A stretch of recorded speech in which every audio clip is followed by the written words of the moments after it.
Hi, my name's Perry. I am from, listen to this, Rennet and Rind, based in Cambridge, independent business, supplier of British artisan cheese. And I'm talking to you today because you bought one of our mystery artisan cheese box, which we've been doing since this terrible COVID crisis started and supporting British cheesemakers. That's all we do here, showing you the best stuff that we have in our maturing rooms. Usually we supply Michelin-star restaurants, those really good places. And we said, hey, let's deliver these at home, support the British cheese industry, and just see what happens. And guess what? You guys love it, which is awesome, which is so good. I am a world cheese judge, a qualified affineur. I trained in France. I've got these beautiful maturing rooms around me. Not a green screen. Everything is real behind here, and we'll get into that a little bit later. And I use selective pressures, turning, brushing, washing, humidity, temperature. I think I said that already to get the best out of cheese. Every cheese that comes in here, I test and I look at and work out where it's going to fit. And I create these boxes for an experience. So try in this order. You got your tasting notes in there. It does instruct you to try them in this order and you'll get the best out of them. And hopefully they're all work together and you guys will have a real great understanding of amazing British artisan cheese, why we're so good at it, learn a little bit, find some favorites, maybe find some things that you don't like, but at least you know from that point forward. So you've got your tasting notes, your cheese paper, how to care for it, your big generous portions. These are small, like because I'm just one person and I've got to eat cheese all day. So these are just a small sample of what you're going to get, and hopefully the idea is that you can just really enjoy them at your own leisure. Have a sit down with me. Let me talk about the cheeses and why I'm so passionate about British artisan cheese, and then taste them without me. I always say maybe I've got like cheese voodoo magic where I say like cheese tastes like something and that plants it in someone's mind. So do it with me, which is awesome, and do it without me because that's great. And also, I will get into the cheeses shortly. Just give us feedback. Like, I love talking to you guys. This is a YouTube video. You can comment below. You can send me an email. You can share it. We're a small independent business. The more people that know about us, if you enjoyed your experience, the better for the local economy, the British cheese economy, you name it, it's good. But that is me off my soapbox, and let me get started on our first cheese, which is Oval Shield, and it's made down in Somerset. So it's the one with the little pinky rind on it. And this is like a really cool cheese. It's made down in Somerset, unpasteurized, Jersey cow's milk, wash rind. It's an answer for British raclette, for French raclette. It's British raclette. This cheese is normally like a melting cheese, but it's a great cheese on its own. It's artisan, it's been made by the Montgomery family for quite a few generations. It's a fantastic cheese. So I wanted to give you guys something to do, like a little bit of homework. So first of all, it's an amazing cheese for us to start with, Smell that rind, aroma, wash rind, you're going to get those familiar scents, which aren't too bad. These ones are a little bit lighter. They're kind of more fermented rather than stinky socks. The interior, just that grass, that amazing sound, smell, which is just kind of reminiscent of Jersey cow, and that's what this milk is. I mean, we can see from the paste that beautiful high fat, high solid in milk that Jerseys do, and that beautiful golden texture. Got some islets in there, Alpen style, so that kind of happens, and it's just a phenomenal cheese that I thought would be great for us to start with, and also great for us to kind of work together with actually, and so let's cut it in. Let's give it a little taste. Let's not keep you guys waiting around. Scare. Okay, that's quite a big piece there, Perry. So great texture. It's pliant. It's light. It's sweet, it's milky, there's a degree of acidity in there, it's light, it's complicated, it's subtle, it's complicated in a subtle way. There's a bit of savouriness in there, drilling down into that brothy, what kind of broth? Not quite sure actually. I'd have to think about that a little bit more. But a really great Moorish mild cheese, tons of lingering. It's chicken broth. It's definitely chicken broth, which is amazing. Who doesn't want chicken broth in their food? Um, so yeah, this cheese is great on its own. A good opener for us, delicate, begins to get us going. That's why it's the first cheese. But guys, if you've got an amazing local bakery, go down there, get some amazing sourdough. scrape that, grate a little bit on that, put it in the grill for like 6 minutes, and you'll have the best cheese toast that you ever have. This cheese is amazing on its own. It's a great cheese balls cheese, and it's amazing to cook with. So hopefully it's given you a little bit more to kind of work with and a little bit of homework away from me. But if I'm making cheese toasty at home, this is the one for me. So next cheese we have Spark and Hoe Red Leicester. In my opinion, the only traditional red Leicester that's made in the UK, unpasteurised milk, of course, made in Leicestershire, and you've got this beautiful red colour, which we all know. I say it all the time, but maybe you don't know. You might be new to us. This is annatto, South American seed, crushed up, put it in the milk. In the 18th century, they used to skim off a lot of fat from cheese, and fat gives you colour, gives that Jersey kind of golden colour. And they used to add a little bit of annatto in there to lift up the colour and sell it for that higher price. But it's just taken a rule of its own now, actually. So it's just that annatto in there, that colouring that's very distinctive to us. But I promise you that when you try this cheese, that you will not think that you've had red Leicester before, because it's totally different. Now, this one's been with us for about 3 to 4 months. They haven't got any vintage at the moment. We're not maturing any vintage. This is a younger profile cheese, but I feel like it's good for it. It's got a huge, like, sort of earthy kind of flavour, which I really, really enjoy in cheese. So these come whole like this, So this is a Spark and Hoe Red Leicester. I've redone my back, so this is a big one. But what you can see on this texture, and you might be able, well, we'll take the cloth off for you, is that it's got this granular texture to it that's on there, And that granular texture is actually cheese, man. It's all perfectly natural. Cheese is alive, fermentation, bacteria, microflora, the balance of life and death, and just all beautiful things come from this. So yeah, I brush these once a week to get that thin layer off. I need to do a brushing this week, actually, which will just control the mite. It will just control it, not make the cheese so pitted.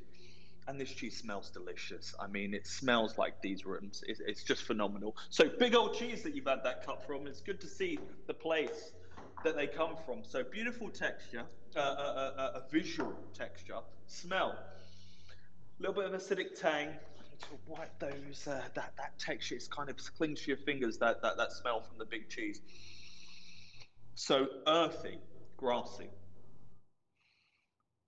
There's like a cream note in it, but more leaning towards acidic tang. A slight sweetness, which is nutty, but yeah, that's nutty. Yeah, really good stuff. Yeah, really, really great. So we've gone from mild, and we're going to pop this in. Great chewy texture. I always say it. I love it. On your tongue, 5 simple flavors: sweet, salty, acidity, bitterness, and savoriness. In your nose, 50,000 cents. You want to get that oxygen in over the palate, opening up those flavors, open up that complexity, and chewing helps that. So a nice chewy cheese had that level of complexity there. Beautiful, soft acidity that runs at the start. Moving into that nuttiness, it's a whole nut, it's fatty, it's a Brazil nut, sweetness. And then at the back, just this slight little lingering bitterness, which isn't unpleasant, it's pretty cool.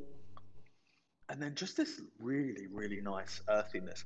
I love earthiness in cheese. It really connects me to the place that it was made. And I feel like it's important when we're having artisan cheese to kind of connect with that place. Beautiful example. I hope you guys enjoy that. Next cheese up, our soft. So I bring these in from Stacey Hedges down in Hampshire. The cool thing is I get a lot of these cheeses, and I check every single batch. Every single cheese is different. Bottle of wine has vintages, right? That's what it's going to taste like of that year.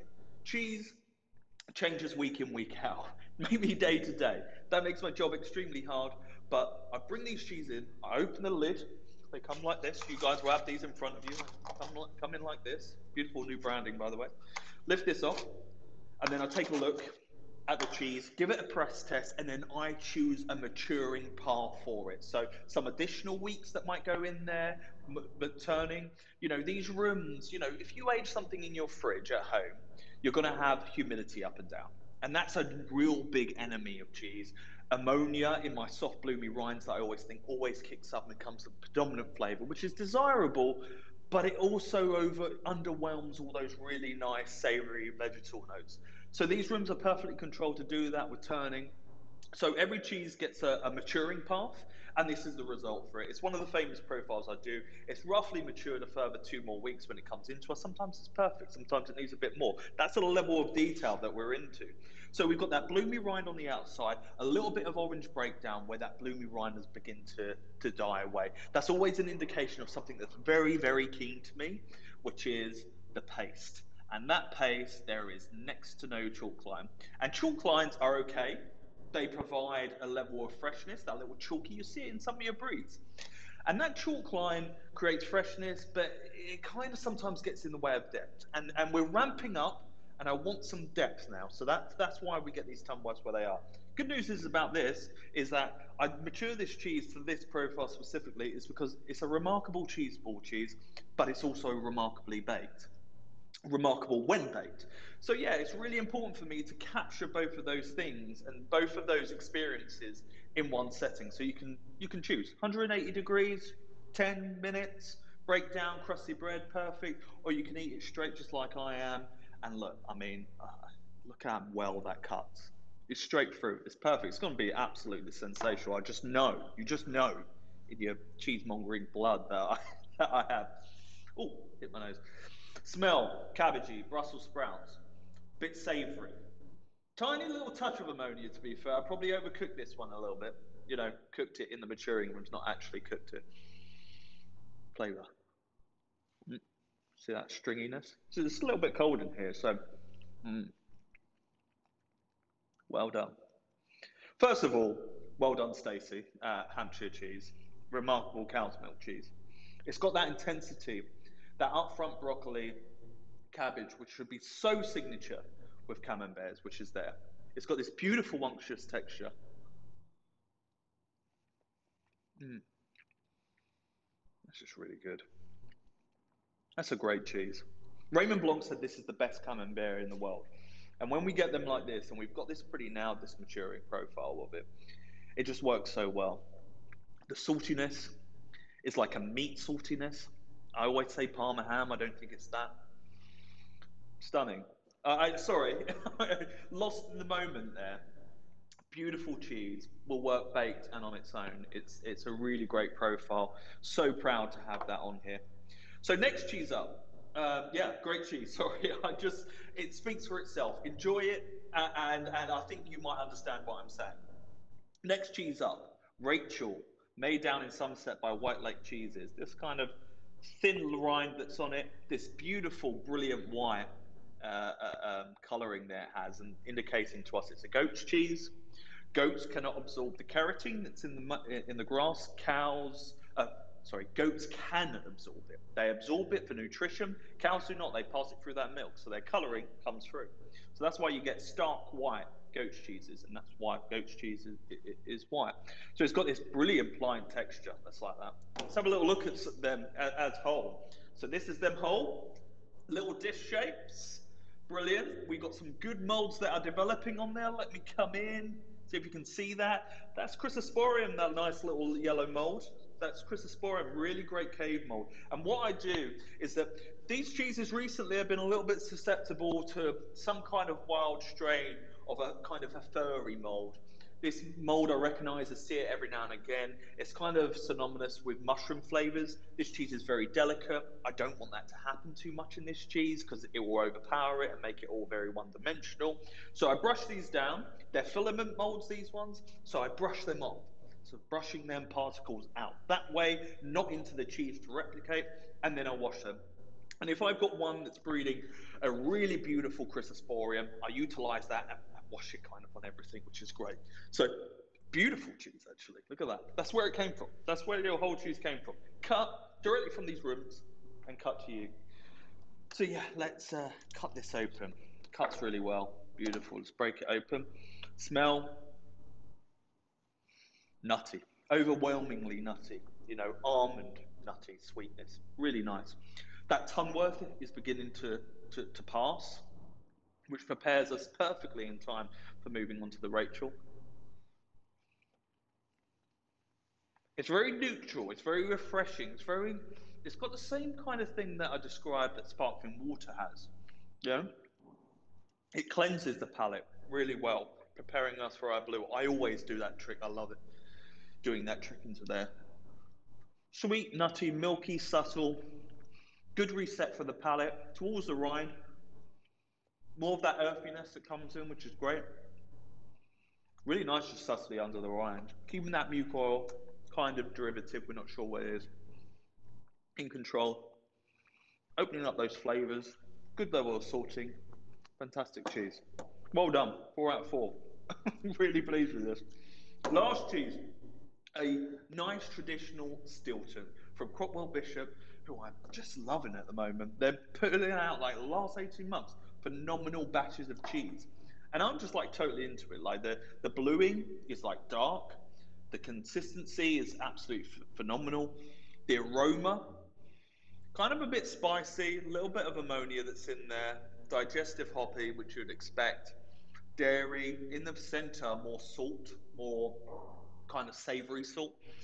And I just love how balanced this cheese is. Really just loving it at the moment, how balanced it is. Let's give it a taste. Nice smooth texture. A little bit more challenging in texture than I'm used to. Not in a bad way.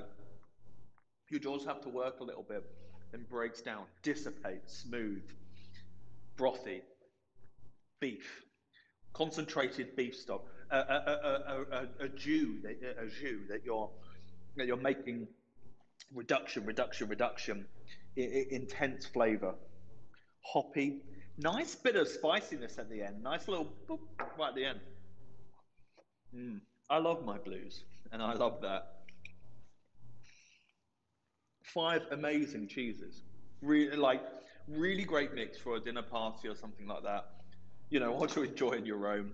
I'm going to go enjoy the rest of these because they're just phenomenal. Thank you so much for supporting. I'm Perry from Rent and Rind. You know, get in touch if you want to speak to us, comment, like, subscribe, give us a call, which a lot of you guys are doing, you know, just picking up the phone, which is just amazing. You know, we want to help connect more people with British artisan cheese. We're a small independent, and you know, we think our quality speaks for itself. And hopefully, you guys have really enjoyed these 5 cheeses. And awesome, yeah, great 5 cheeses. Have a great month of August, and I'll see you shortly